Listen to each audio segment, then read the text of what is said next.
How's that? Good morning, everybody. I'm Bill Hemmer. Welcome here to America's Newsroom. Nice to see you. Hello, Bill. Welcome back. Thank you very much. Good to see you. You look well. Thank you. I appreciate that.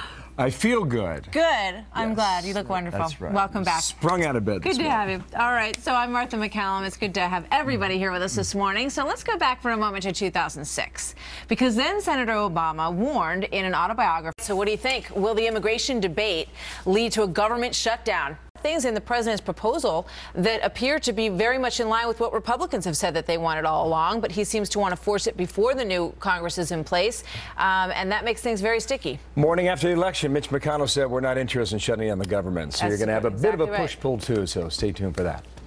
And yet another video emerging today of one of the... It's quite a story, this whole unraveling of Jonathan Gruber, and quite shocking, the amount of money that he was paid. I mean, who knew that you could make that much money in just a few years from the government? It's really So we're now incredible. about to see what Republicans do with this, so stay tuned on that. Meanwhile, the costs are adding up now. Back to the political question here at home. Will Republicans take the bait on immigration as a government shutdown around the corner? Senator Rob Portman is going to talk to us about that coming up next. Also, Martha.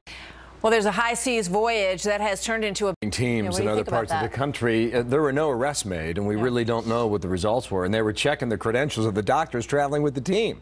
So Jim Gray's going to come up on that next hour. We'll get his take. We'll see what he has to say. So the U.S. making...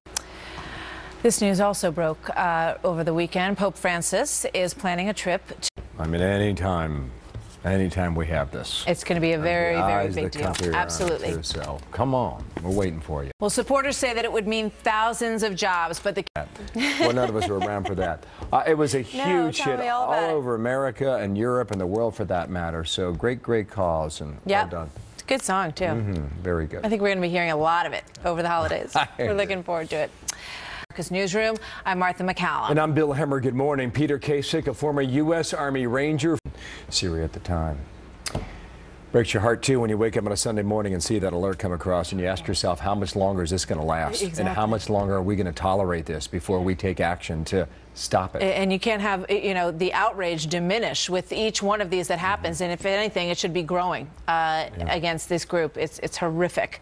And our heart and prayers go out to his family. Obviously, terrific family, as the gentleman said in that piece of video there. So we're thinking about him.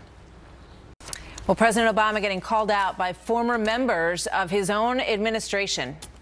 Didn't we just leave the vortex? They're made for that weather. Don't say the word vortex. We're not going there. Hands off. Right. Thank you, Maria. Well, an American city is on edge right now, and the rest of the nation is watching closely.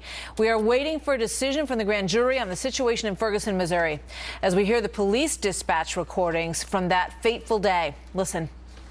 Well, from immigration to the Keystone Pipeline, President... You got to run, everybody. Make it a great Monday. Bye, everybody. See you tomorrow.